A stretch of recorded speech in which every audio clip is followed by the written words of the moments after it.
Guys, and welcome to the first new episode of Ostdog Films. I'm sorry if I look a little bit sweaty. I just got done with a sick new drum sesh. What up? But today we're going to be talking about the basics of worship drumming. So the first thing I want to do in these episodes is share a worship song of the week. Something that I've been listening to during the week that I would like to share with you guys because it's touched my heart personally. So the first song that I want to share with you guys is Mountain Tops by the Belonging Co. Those guys are awesome. It's actually a church for worship leaders. I just learned this last week. And I believe it's sung by Henry Seeley. The link will be in the description and the link will be also posted at the end of the video. So check that out. So I have drummed for tons of genres. I've drummed for jazz music. I've drummed for symphonic band.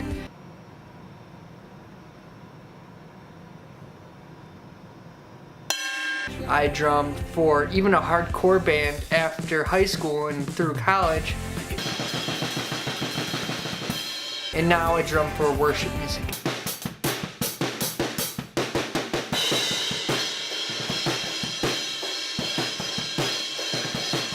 And they're all super different.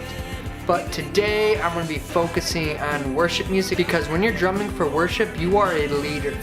Not only are you leading the band, but you're leading the congregation into worship. With that being said, the harder you play those drums and the busier you get and the bigger you make those songs, the band is going to follow you. But if you're kind of hesitant and you don't really know what you're doing and you're playing those drums softly, the band's going to follow that and they're not going to have as much energy as if you were confident.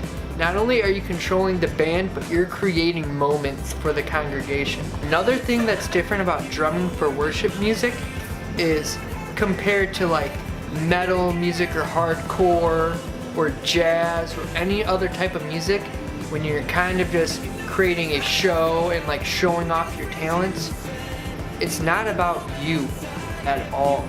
You are literally playing and giving all your glory and talents to God.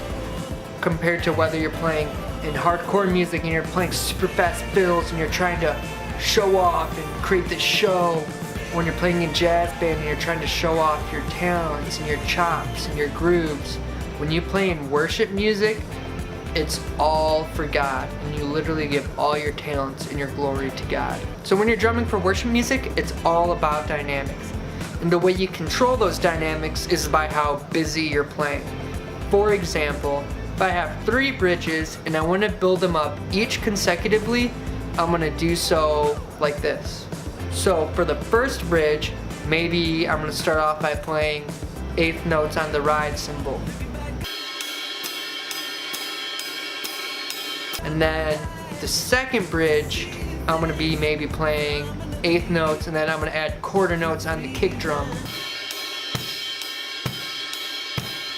And then the third bridge, maybe then I'll start playing a little bit louder because I'm adding little grooves on the snare drum as I'm playing the 8th notes and then the quarter notes on the kick.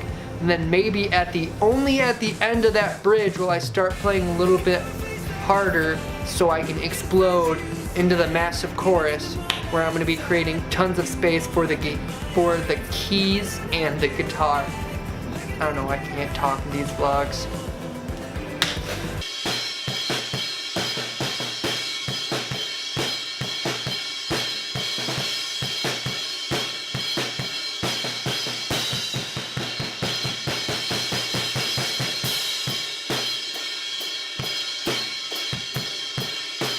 Another thing that's important with those dynamics is your transitions.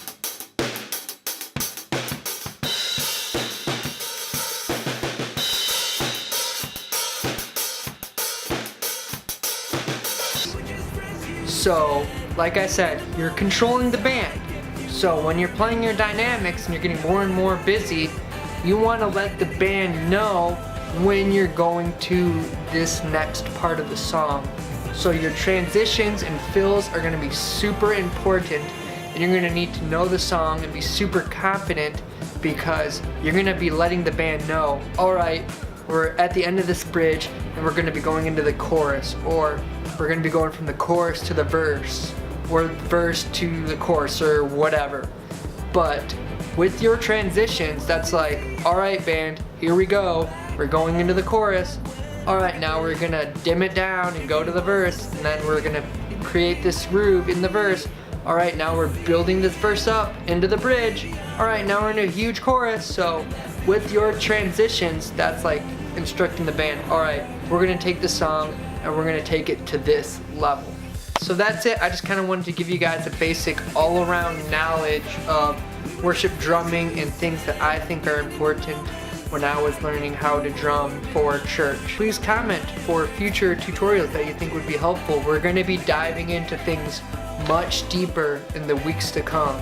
Diving into things like how to build songs, how to create worship moments, worship tutorial fills, and what sticks to use, what drums do I think are the best, like opinion type things, like what cymbals do I like to use personally that I think sound the best, and a whole bunch of other things on this channel. And I'm really excited because worship drumming is my passion and it's pretty much all I do with my life. So I'm really looking forward to things to come. So yeah, thanks again, and I'll see you guys next week.